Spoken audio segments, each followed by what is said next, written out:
Thank you for joining us. I'm Karen Larson. Brian is off tonight. New this evening, a Claremore mother grieving over her toddler son's death, hoping changes are coming to alleviate the city's long-standing railroad traffic problems. KJRH reporter Brian Miller is in Claremore with her story.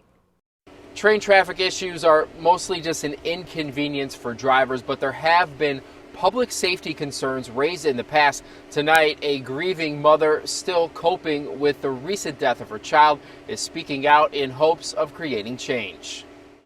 What if we got there a little bit sooner? What if? It's a question circling through Tasha Bland's head since a tragedy at her home last week killed her 14-month-old son Jules, who made his way out of the house into the family's backyard. And I looked at the pool and I didn't see him at first, but I jumped off of the porch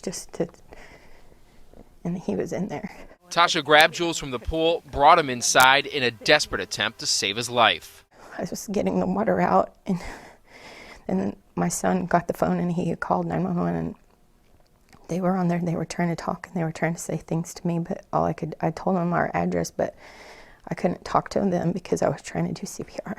As Tasha followed behind the ambulance that day on the way to the hospital, she says she felt helpless when these railroad signals went down. Now she wonders if that extra little bit of time could have made a difference. I just don't know if those few seconds or minutes meant or mattered, but they mattered to me. And while this grieving mom blames only herself for the tragedy, she hopes a railroad bypass comes before it's too late for another family. Why has it been this long? Why would it take a tragedy or more? I may not be the last one.